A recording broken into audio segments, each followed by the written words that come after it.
ஓடி விளையாடு ஓய்ந்திருக்கலாகாது. அதுக்கு தான் சூப்பர் சரவணா ஸ்டோர்ஸ்ல சம்மருக்கு ஆடைகள் வாங்கும் போது அவுட்டோர் கேம்ஸ் ஃப்ரீ.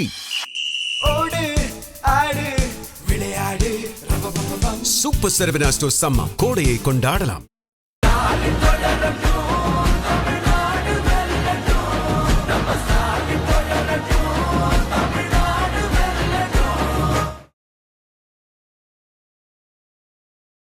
இந்த வாட்டி நான் நினைக்கிறது எப்படின்னா, யாருக்குமே மெஜாரிட்டி வராமல் ஒரு தொங்கு சபை வரும் தான், சட்டசபை தான் என்னோடய ப்ரெடிக்ஷன் அப்படி இருக்குது. இப்போ ஆல்ரெடி மினிஸ்டராக இருந்தவங்க நிறைய வேட்பாளர்களை அவங்க சொந்த தொகுதியிலே போகிறதுக்கு நிறைய பேர் அவங்கள உள்ளே சேர்க்காமல் விரட்டி விடுறாங்க. இது வந்து ஏற்கனவே சொல்லிட்டு இருந்தாங்க, அதுதான் கூட்டம் ஓட்டாக மாறாதுன்னு. இப்போ அதே ஆளுங்க தான் சொல்கிறாங்க, வாய்ப்பு இருக்குது, வருவாங்க, ஓட்டு ஆகும் அப்படின்னு அதே வாயிலாம் ஒப்புக்க சொல்கிறாங்க. சார் நீங்கள் சொல்கிறீங்க திமுக அதிமுகவோட எதிர்ப்பு ஓட்டு விஜய்க்கு இருக்குன்னு. அவன் மாற்றத்துக்காக நாம் தமிழர் கட்சி ஒரு புறம் இருக்காங்க இல்லையா, அது விஜய்க்கு தான் குறிப்பிட்டு போகணும். எப்படி தேவையில்லை. ஏன்னா வந்து நீங்கள் சொல்கிறது கரெக்டு தான், அப்படி தான் விஜய்க்கு தான் போகணுன்றது இல்லை, அவங்களும் ஏற்கனவே போட்டு பார்த்துட்டாங்களே. அதாவது விஜய் அவர்களுடைய அரசியல் வருகைக்கு பின் நாம் தமிழரோட கட்சியுடைய அந்த ஓட்டு சதவீதம் இந்த தேர்தலில் அதிகரிக்குமா இல்லை இறங்கக்கூடிய வாய்ப்புகள்? என்னோட ப்ரெடிக்ஷன் ஆவரேஜாக 5% கிடைக்கும். மக்கள் நீதி மையத்துக்கு நிறைய பேர் போட்டாங்க இந்த போன எலெக்ஷனில், ஆனால் கடைசியில் ரிசல்ட் இந்த மாதிரி தான். இப்போ எந்த நிலைமையில் இருக்குதுன்னு நமக்கு தெரியும். ஸ்ரீநகர் எல்லா இடத்துலையும் எழும்பூர்லாம் நம்ம பார்த்தோம். அன்னைக்கு வந்து 8 மணி வரைக்கும் வந்து அனுமதி வந்து தேர்தல் ஆணையத்தால் கொடுக்கப்பட்டுச்சு. ஆனால் 6 மணிக்கு விஜய் போயிட்டாரு. அங்கேருந்து அப்போ எங்கேருந்து சென்ட்ரலுக்கு முன்னாடி ரிப்பன் பில்டிங்லேருந்து லெஃப்ட்டில் திரும்பி போகும். அதுதான் அவங்களோட பிளான். அங்கேருந்து இன்ஃபர்மேஷன் வருது, கூட்டம் நிறையா இருக்குது, இப்போ சமாளிக்க முடியாதுன்னு வருது. சரி, இவர் அங்கே போயிட்டாருன்னு வச்சுங்க, என்ன ஆகும்? முன்னால் தான் ப்ராப்ளமு. இவ்வளோ கூட்டம் இருக்குது, நாங்கள் இன்ஃபார்ம் பண்ணிட்டோம்ல, ஏன் வந்தீங்கன்னு கேட்குறாங்க. ஏடிஎம்கேல எடுத்த பழைய மினிஸ்டர்ஸ் எடுத்துங்க, யார் வேணால் எடுத்துங்க, அவங்க மேலே யார் பேர்லையும் ஊழல் குற்றச்சாட்டே இல்லையா? இல்லை டிஎம்கேல அதே தான் சார் கேட்குறாங்க. உங்கள் கூட இருக்க செங்கோட்டையன் கூட ஊழல் குற்றச்சாட்டு இல்லையா? என்ன சார், ஒரு காலகட்டத்தில் வந்து பாஜகவில் சேர்ந்தா அது ஒரு வாஷிங் மிஷின், அங்கே போனால் நம்ம தூய சத்தியாக மாறிடலாம் போது இப்போ தாவேக்கால சேர்ந்தா வந்து அவங்க தூய சத்தியாக மாறிடுவாங்க. இந்த வீட்டில் விஜய் இருக்க, இந்த வீட்டில் வீட்டுக்கு ஒரு விஜய் இருக்குன்னு சொல்லியிருக்கோம், விஜய் இருக்கவன் அப்படின்னு சொல்லிக்கிட்டு இருந்தவர் இப்ப ஜோசப் விஜய் அப்படின்னு சொல்லக்கூடிய சாதாரண விஜயா இருந்தவர் ஜோசப் விஜய் ஆக்குனது யாரு?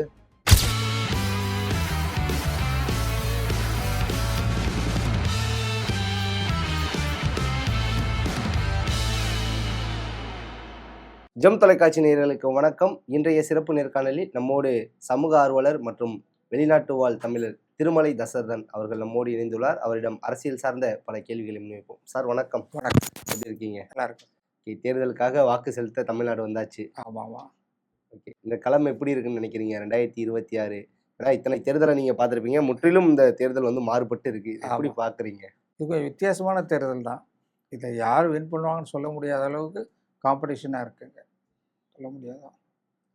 ஓகே, நிறைய கருத்து கணிப்புகள்லாம் வருதுல்ல, ஆமாம், அதை வச்சு சொல்ல முடியுங்களா இவங்க தான் வரப்போகிறாங்க அப்படின்னு ஏதாவது ஐடியா இருக்கு? இல்லை, ஒவ்வொருத்தருக்கு அவங்கவுங்க வசதிக்கு சொல்லியிருக்காங்க தவிர இது யார் எது எந்த அளவுக்கு வந்து இது கான்க்ரீட்டான்னு தெரியல இவங்க சொல்கிறது.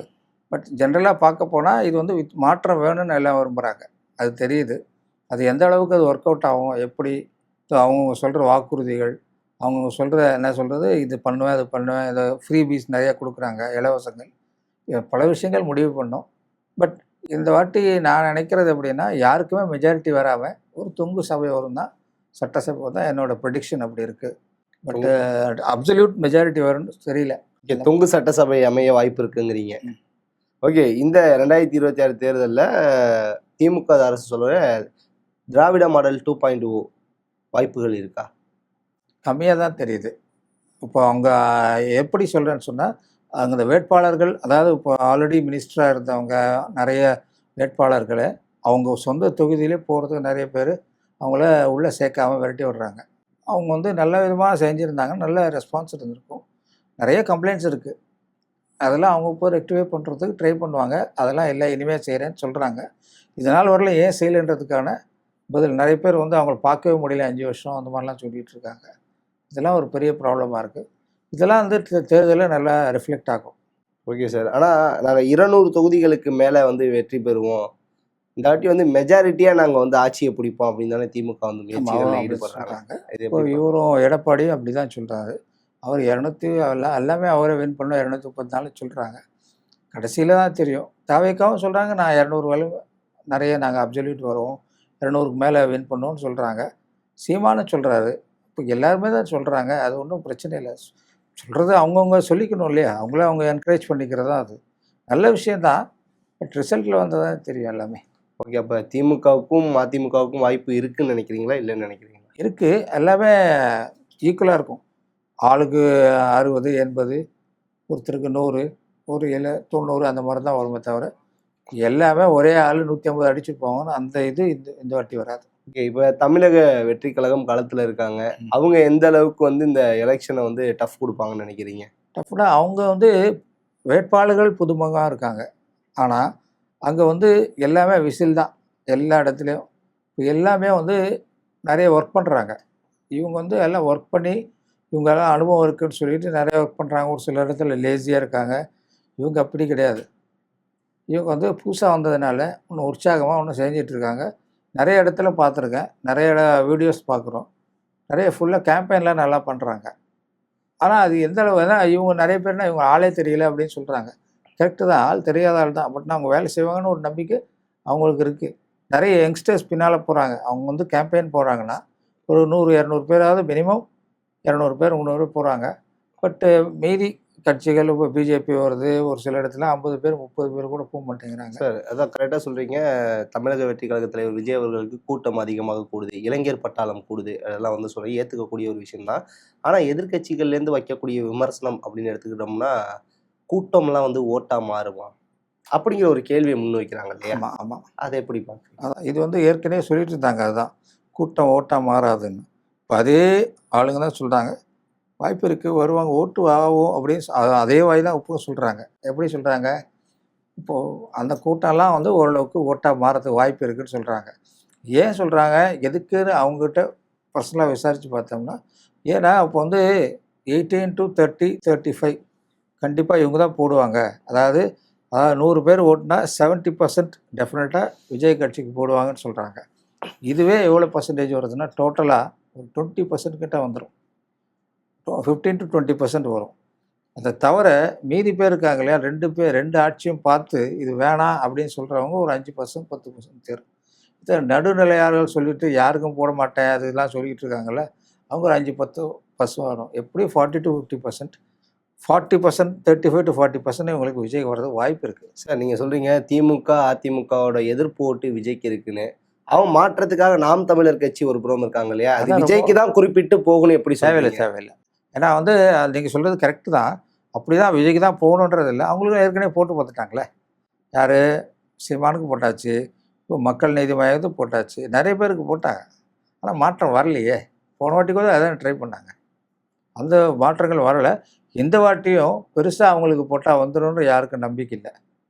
அந்த மாதிரி ஒரு சூழ்நிலை தான் இருக்க தவிர இவங்களுக்கு போட்டால் மாற்றம் வந்துடுமா அப்படின்னு சொன்னால் அது போட்டு பார்த்தா தான் தெரியும். போடுவாங்களான்னு கூட தெரியல. ஆனால் நான் வந்து நிறைய இடத்துல பார்க்கும்போது பேசும்போதும் அது என்ன சொல்கிறாங்கன்னா, ஒரு வாட்டி ஏன் ட்ரை பண்ணக்கூடாது, இவங்களுக்கும் சீமானுக்கும் ட்ரை பண்ணோம், இவங்களுக்கு ஏன் ட்ரை பண்ணக்கூடாது இந்த வாட்டி? மக்கள் நீதி மையத்துக்கு நிறைய பேர் போட்டாங்க இந்த போன எலெக்ஷனில். ஆனால் கடைசியில் ரிசல்ட் இந்த மாதிரி தான். இப்போ எந்த நிலைமையில் இருக்குதுன்னு நமக்கு தெரியும். சீமான் இருக்குது, கொஞ்சம் கொஞ்சம் இம்ப்ரூவ் ஆகிட்டு இருக்காரு. அதாவது 9% கிட்ட வந்துட்டார். 8.5, 9% வந்துட்டாங்க. 15% வந்துட்டாங்க. இப்போ இந்த வாட்டி அதை விட கூட வருமா குறைய வருமானது ஒரு பெரிய கொஸ்டின் மார்க். ஓகே, அதான் சார், இப்போ இதுதான் பெரிய கொஸ்டின் மார்க்காகவே இருக்குது. அதாவது விஜய் அவர்களுடைய அரசியல் வருகைக்கு பின் நாம் தமிழரோட கட்சியுடைய அந்த ஓட்டு சதவீதம் இந்த தேர்தலில் அதிகரிக்குமா இல்லை இறங்கக்கூடிய வாய்ப்புகள் இருக்கு? என்னோட ப்ரெடிக்ஷன் ஆவரேஜாக 5% கிடைக்கும். 9%லேருந்து 5%லேருந்து 6% தான் வரும். குறைய வாய்ப்பு கண்டிப்பாக குறையும். அதில் இருக்கிற நிறைய யங்ஸ்டர்ஸ் வந்து இங்கே மாறிட்டாங்க. அதை தவிர வந்து நிறைய பேர் வந்து ஆல்ரெடி போட்டு பார்த்து இப்போது நார்மலாக இந்த யங்ஸ்டர்ஸ்லாம் வேறு ஆப்ஷனே இல்லாத அவங்களுக்கு தான் போட்டாங்க. யாருக்கு? சீமானுக்கு தான் போட்டாங்க. இன்றைக்கி இன்னொரு ஆப்ஷன் வந்திருக்குல்ல, அதில் 2 பேர் 3 பேர் இருந்தாங்கன்னா அது அட்லீஸ்ட் ஒருத்தராவது இங்கே போயிடுவாங்கல்ல.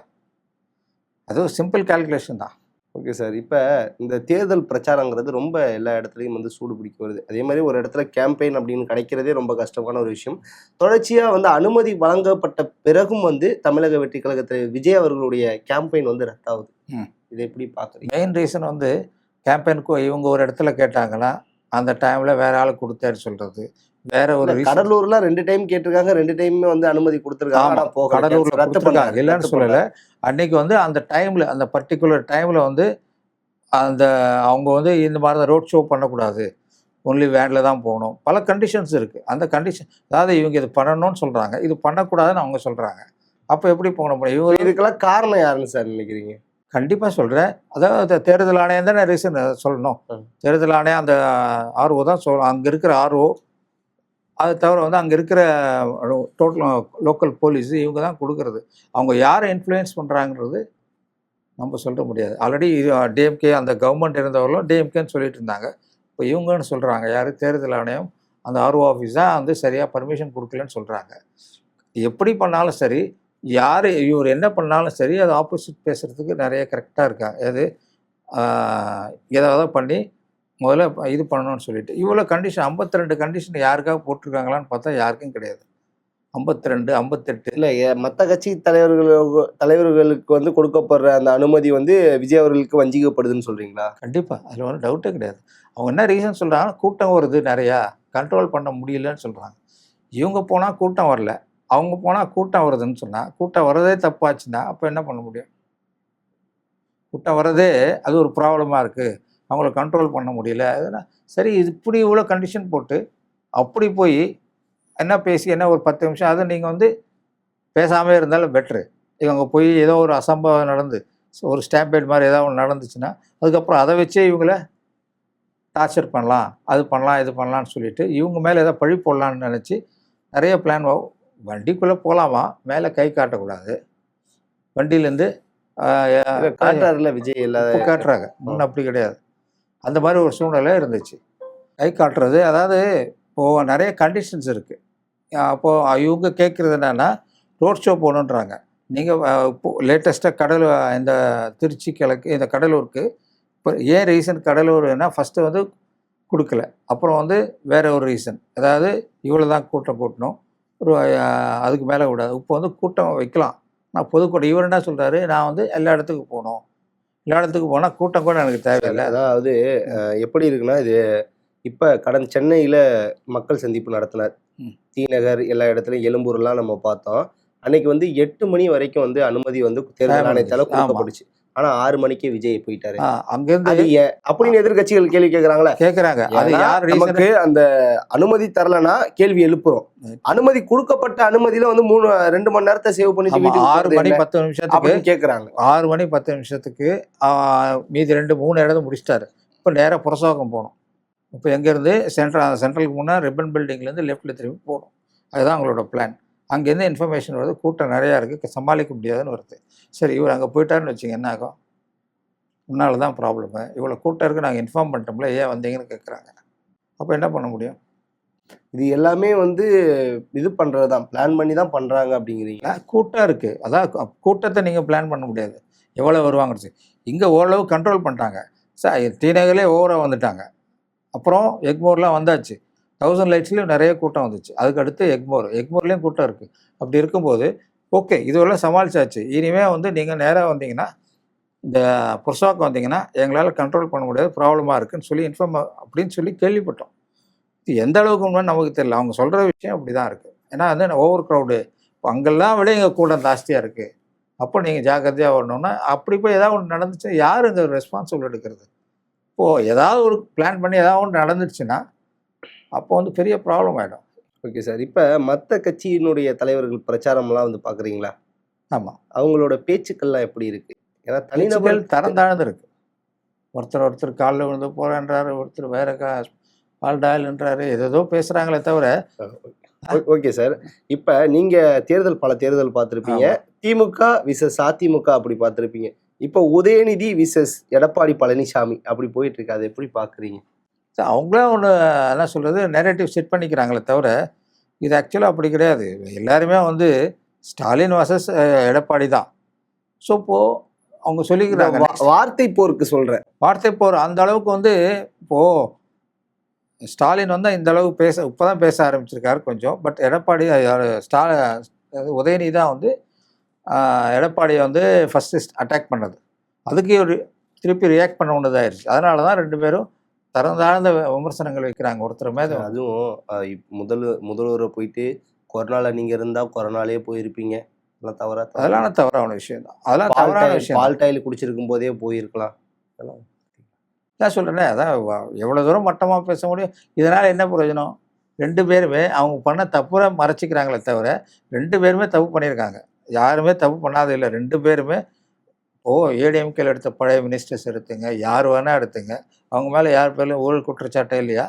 இல்லை டிஎம்கேல அதே தான் சார் கேட்குறாங்க. உங்கள் கூட இருக்க செங்கோட்டையன் கூட ஊழல் குற்றச்சாட்டு இல்லையா? செங்கோட்டையன் அவர் ரிலீவ் ஆகிட்டார், குற்றச்சாட்டு இல்லைன்னு வந்தாச்சு வெளியே. இது என்ன சார், ஒரு காலகட்டத்தில் வந்து பாஜகவில் சேர்ந்தா அது ஒரு வாஷிங் மிஷின், அங்கே போனால் நம்ம தூய சக்தியாக மாறிடலாம் போது இப்போ தாவேக்கால சேர்ந்தா வந்து அவங்க தூய சக்தியாக மாறிடுவாங்க. இல்லை இல்லவே கிடையாது. அதனால தான் அவங்க நிறைய பேர் வந்தால் கூட சேர்க்கல.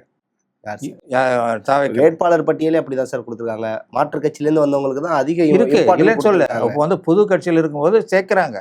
ஆனால் இவ்வளோ தூரம் மோசமாக ஆனால் இல்லை, ஃபர்ஸ்ட் சொன்னது என்ன, எங்களுக்கு வந்து 30 ஆண்டுகளான போஸ்டர் ஓட்டினவங்களுக்கு தான் நாங்கள் வந்து சீட்டு தருவோம். நிறைய கொடுத்துருக்காங்க.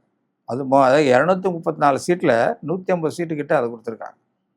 ஸோ இதுக்கு ஓரளவுக்கு தான் ஃபில் பண்ணி எல்லாம் அப்படி எடுத்திருந்தா நிறைய எடுத்துருக்கலாம். இப்போ இங்கே வந்து பதவின்னு கொடுத்து எல்லாருக்கும் வாங்கன்னு கொடுத்தா நிறைய 150 பேர் கொடுத்துருக்கலாம். ஆனால் அப்படி கொடுக்கல சார். இப்போ ஆட்டோ டிரைவர் கொடுத்துருக்காங்க பார்த்தீங்களா? ராயபுரம் தாமு பார்த்துறீங்களா? சிம்பிளான நார்மலாக என்ன சொல்றது, ஸ்டார்டிங் இதில் இருக்கிறவங்க ஏழை எளியவர்களுக்கு நிறைய கொடுத்துருக்காங்க. டிரைவரோட பையன் சபரிநாதனுக்கு கூட விருகம்பாக்கம் கொடுத்து எல்லாம் மிக்சராக இருக்குது. இப்போ இப்படியும் இருக்குது அப்படியும் இருக்குது, நிறைய பேர் எல்லாம் மிக்ஸாக கொடுத்துருக்காங்க. இங்கே அப்படி இல்லையே. மினிமம் ஒரு 200-300 கோடி இருந்தால் தான் எலிஜிபிலிட்டி வருமே, அந்த மாதிரி தான் ஆயிருக்கு சார். இப்போ இங்கே வேட்பாளர்கள்லாம் மோஸ்ட்லி நீங்கள் சொல்கிறீங்க, அதாவது மிக்சடாக கொடுத்துருக்கோம். அப்படி நீங்கள் தலைமை பண்பில் இருக்கக்கூடியவங்க எல்லாருமே வந்து பார்த்தீங்கன்னா மாற்று கட்சி தான். செங்கோட்டையன் அதிமுக, சிடிஆர் நிர்மல்குமார் பிஜேபியில் இருந்தது. நான் சொல்கிறேன் சிடிஆர் நிர்மல்குமார், ஆதவ் அர்ஜுனா வந்தவர் தான். இவங்க வந்து எத்தனை வாட்டி விஜய்க்கு போஸ்டர் ஓட்டினாங்க அப்படிங்கிற ஒரு கேள்வி எழுப்புறாங்களே. அவங்கள மாத்திரம் எடுக்கலை, விஜய் போஸ்டர் எடுத்துக்கலாம் மேஜராக எடுத்திருக்காங்க. புரியுதுங்களா? இல்லை, அந்த மேலே இருக்கக்கூடிய மேலே இருக்கிறவங்க தான் அங்கே ஆரம்பிச்சிருக்காங்க. இப்போ வந்து இவங்களுக்கு தான் என்ன சொல்லி இவங்களுக்கு என்ன தெரியும்னு வைங்க. அப்புறம் அவங்கள போட்டா இவங்களுக்கு என்ன தெரியும்? இதெல்லாம் குற்றச்சாட்டா வைக்கிறாங்க விஜய் அவர்கள் மீது. சொல்லுவாங்க, சொல்றவங்க 1000 சொல்லிட்டு இருப்பாங்க. ஆனால் யாரால் யாராவது நல்லா பாசிட்டிவா மக்களுக்கு நல்லா செய்ய முடியுமான்னு பார்க்கறது தான். இதெல்லாம் வந்து மக்கள் தான் முடிவு பண்ணுவாங்க. சார், இன்னொரு பெரிய குற்றச்சாட்டு, இலவசங்கள்லாம் ஒழிக்கணும் அப்படின்னு சொல்லிட்டு நிறைய மேடைகளில் தாவேக்காவுடைய பேச்சாளர்கள் பேசியிருக்காங்க. இப்போ நீங்கள் கொடுத்தது ஃபுல்லாகவே இலவசம். இல்லை, இலவசம் தான். இலவசம் இவர் 2000 தராரு, இவர் 2000, நம்ம ஒரு 500 போட்டு 2500 கொடுத்துடலாம். வேற நெக்ஸ்ட் அதே மாதிரி நிறைய சொல்லியிருக்காரு சார். அதாவது தங்க மோதிர திட்டம், இதெல்லாம் ஆல்ரெடி இருந்தது தான். அண்ணன் சீர் இதெல்லாம் வந்து ஆல்ரெடி இருந்தது தான். ஜெயலலிதா காலத்தில் இருந்தது. மேடம் ஜெயலலிதா காலம் இதெல்லாம் வச்சுருந்தாங்க. ஆனால் இப்போது இவங்க அந்த ஒன்று எடுத்துட்டாங்க. இவங்க வந்து கலைஞர் திட்டம் அதுன்னு வச்சாங்க. இப்போ இவங்க வந்தால் 2 பேருமே கொடுக்குறாங்க. ஆனால் நான் கொடுக்கவே மாட்டேன் எதுவும் சொன்னால் எடுபடுமா? அப்படிதானே ஒருத்தர் நாம் தமிழர் கட்சி சொல்றாரு, நான் இலவசம் தர மாட்டேன். அதுதான் அவர் எடுபடல. இலவசம் தர மாட்டேன், உனக்கு படிப்பை தந்துடுறேன், வேலையை தந்துடுறேன், நீ அதெல்லாம் சொல்கிறாங்க. கூட இதையும் சொத்தாதான் இவங்க மக்களுக்கு வந்து அடித்தட. இப்போது 100 பேர் இருக்காங்கன்னா 30 பேர் 40 பேர் வறுமை கீழே இருக்காங்க. ஸோ அவங்களுக்கு ஏதாவது ஒன்று செய்யணும். இப்போ அதுவும் என்ன எலிஜிபிள் ஆள் தான். இவங்கள மாதிரி எல்லாருக்கும் எல்லாம் கொடுத்துறன்ற மாதிரி எதுவும் வரல. இப்போ எல்லாருக்குமா கொடுக்குறேன்னு சொல்லியிருக்காங்க. வசதி குறைஞ்சவங்களுக்கு இல்லாதவங்களுக்கு தான் எல்லாமே செய்கிறேன்றாங்க. இப்போது நல்ல வசதி இருக்கிறாங்க, அவங்களுக்கு 6 அதாவது 1 பவுன் 7 கொடுத்தா அதுக்காக கல்யாணம் பண்ண போகிறாங்க. அதுக்கு இல்லை. பட் ஆனால் ரொம்ப வசதி, அவங்க தங்கத்தை பார்க்குறதே கஷ்டம் இந்த காலத்தில். அந்த மாதிரி அவங்களுக்கு அது யூஸ் ஆகும். அந்த மாதிரி ஒரு ஸ்கீம் தான் அவங்க கொண்டு வந்துருக்காங்க. அதனால் இவங்க பண்ணுறதெல்லாம் கரெக்டு, அவங்க பண்ணுறதெல்லாம் தப்புன்னு சொல்ல வரல. பட் ஆனால் ஒரு விஷயம் மாத்திரம் கேரண்டி, இது இலவசங்கள் ஒரு சிலருக்கு சேர வேண்டிய விஷயம் இருக்குது. இங்கே இல்லை, எல்லா கண்ட்ரிலையும் இருக்குது. ஏழை எளியவர்களுக்கு செய்கிறோம், அதுதான் முக்கியம். ஆனால் அதை வச்சுட்டே ஆட்சிக்கு வந்துடலான்னு நினைக்கிறாங்க பற்றி, அது முடியவே முடியாது. Okay sir. இப்போ விஜய் அவர்கள் 2 தொகுதியில் நிற்கிறாங்க. அதாவது திருச்சி கிழக்கு, சென்னை பெரம்பூர் சட்டமன்ற தொகுதியில் நிற்கிறாங்க. எத்தனை 2 தொகுதியிலே வெற்றி பெறத்துக்கு வாய்ப்பு இருக்கா? ஏன்னா 2 திமுகவோட கோட்டை அப்படின்னு சொல்லக்கூடிய பகுதியில் இவர் போய் நிற்கிறார். ஃபஸ்ட்டு நான் பெரம்பூர் சொல்லிடுறேன். ஃபஸ்ட்டு பெரம்பூர்னால் நான் அங்கே 1ஆம் கிளாஸ்லேருந்து 5ஆம் கிளாஸ் வரலாம் படித்தேன் அந்த பெரம்பூரில். ஸோ அங்கே எனக்கு தெரிஞ்ச வரலாம் நிறைய கிறிஸ்டியன்ஸ் இருக்காங்க. அது மாத்திரம் அடித்தட்டு மக்கள் இருக்காங்க. ஜாதி இதெல்லாம் விட்டுருங்க, ரொம்ப அடித்தட்டு மக்கள் இருக்காங்க. அங்கே ஏன் போகிறாங்க, இவங்க போனால் ஒரு அட்ராக்ஷன் கிடைக்கும். அதாவது இது ஒரு ஸ்டார் தொகுதின்ற மாதிரி இருக்குது. ஸோ அப்படி ஒரு வின் பண்ணிட்டாங்கன்னா டெஃபினட்டாக அங்கே இம்ப்ரூவ் ஆகிறதுக்கு சான்ஸ் இருக்குது. இந்த 50 வருஷத்தில் இதை நீங்க சொல்றீங்க. ஆனா எதிர்க்கட்சிகள் எல்லாமே என்ன சொல்றாங்க, அவர் வந்து கிறிஸ்துவ ஓட்டை அல்றதுக்காக தான் அவர் போறாரு, அவர் மத அரசியல் பண்றாரு. மத அரசியல் யார் பண்ணல இந்த ஊரில்? விஜய் ஏன்னா ஏதாவது ஒரு கட்சி உங்க வீட்டுல விஜய் இருக்க, இந்த வீட்டுல வீட்டுக்கு ஒரு விஜய் இருக்குன்னு சொல்லிட்டு இருக்கான், விஜய் இருக்கவன் அப்படின்னு சொல்லிக்கிட்டு இருந்தவர் அவரை இப்ப ஜோசப் விஜய் அப்படின்னு சொல்லக்கூடிய சாதாரண விஜயா இருந்தவர் ஜோசப் விஜய் ஆக்குனது யாரு? பிஜேபி தானே. அப்போ நீங்களே வந்து ஜோசப் விஜய்ன்னு சொல்லுவீங்க. அப்புறம் அந்த போய் என்ன சொல்றது, மத அரசியல் பண்றாங்கன்னு சொல்றது. மத அரசியல் பண்ணாத கட்சியே கிடையாது இந்த ஊர்ல. எல்லா கட்சியும் பண்ணுது. திமுக சமூக நீதிக்கான ஆட்சியை தானே நடத்துறாங்க அவங்க சொல்றாங்க. அவங்க சொல்லிக்கலாம். அவங்க எங்க ஆனா மத அப்படி இல்லையே. அரசியல் பண்றாங்க? இப்போ ஏன் அங்கே வந்து திருச்சிக்கு அதே கிழக்கில் இனிக்கோ வச்சுருக்காங்க. அங்கே இனிகோ இருதராஜ் சிட்டிங் எம்எல்ஏ. ஏன் வச்சுருக்காங்க? அவர் சிட்டிங் எம்எல்ஏ சார். அவர் கிறிஸ்டியன். அவர் தான் கிறிஸ்டியன் அமைப்பு. இல்ல விஜய் நிக்கிறதுனால இனிகோ இருதராஜ் அவங்க நிறுத்தல. இனிகோ இருதராஜ் திருச்சி கிழக்குல வந்து அங்க ஆல்ரெடி வந்து சிட்டிங் எம்எல்ஏ. ஆமா, அது ஏற்கனவே ஏன் அவங்க கொடுத்தாங்க? ஃபர்ஸ்ட் முதல்ல கொடுத்த காரணமே அவர் வந்து எல்லா கிறிஸ்டியன் அமைப்புகள்லாம் சேர்க்கிறவர், அவருக்கு கொஞ்சம் இன்ஃப்ளூயன்ஸ் இருக்குன்னு தான் கொடுத்துருக்காங்க. அப்போ அங்கே யாரை போடணும்? காம்படிஷனா சரியான ஆளை போடணும். அவருக்கு எதிர்த்து நிற்கக்கூடிய ஆள் ஸ்ட்ராங்காக இருக்கணுமா இல்லையா? விஜய் தான் ஆட்டோமேட்டிக்காக. தப்பே இல்லையே. இப்போது நீங்கள் வந்து யாருமே மத அரசியல் பண்ணலன்னா இவங்களும் பண்ணுவாங்க. ஆனால் இவங்க பண்ணுறாங்கன்னு இல்லை. ஒரு சில இடத்துல ஒரு சில விஷயங்கள். இப்போ மயிலாப்பூரில் வந்து வெங்கட்ரமணன் நிறுத்திருக்காங்க, பொருளாளர் நிறுத்திருக்காங்க இல்லையா? அவரை பார்த்தா அவர் வந்து பிராமணுக்கு தான் சப்போர்ட் பண்ணுற மாதிரி தெரியல. நான் பார்த்துட்டேன், எங்கள் ஏரியா தான் அது. அங்கே பார்த்தோம்னா அவர் எல்லாரு கூடயே தான் பழகுறாரு, எல்லாரு கூட தான் அவர் ஜாதி வித்தியாசம் இல்லாத தான் நடந்துக்கிட்டு இருக்காரு. இப்போ வந்து அங்கே என்ன சொன்னாங்க, பிராமணுக்கு தான் ஓட்டு விடணும்னு சொன்னாங்க. இப்போ அவர் அந்த மாதிரி இல்லை. அப்புறம் வந்து மீனவ குப்பத்தில் தான் முக்கால்வாசி இருக்கார், அந்த இடத்துல தான். ஏன்னா அங்கே நிறைய ப்ராப்ளம் இருக்குது. அந்த பீச் ஓரத்தில் அந்த பட்டம்பாக்கம் ஏரியா ஃபுல்லாகவே நிறைய ப்ராப்ளம். வீடு கட்டி கொடுக்கல. அது நேற்று கூட போராட்டம் பண்ணியிருக்காங்க. அந்த எக்ஸ்எம்எல்ஏ வேலு ஆப்போசிட்டு. ஸோ அந்த இடத்துல அவங்க கான்செப்ட் எங்கெங்கே ப்ராப்ளம் இருக்கோ கான்செப்ட். அவங்க வந்து காஸ்ட் ஓட்டிங்கன்றது இந்த ஊரில் இந்தியாவில் தவிர்க்கவே முடியாது. வேறு ஆப்ஷனே கிடையாது. அப்படி வந்து உருவாக்கிட்டாங்க. அப்படி பண்ணணும்னா எல்லாமே மாறணும், அப்போ தான் முடியும். ஓகே சார், உங்கள் சிறப்பான தகவலுக்கு ரொம்ப நன்றி சார்.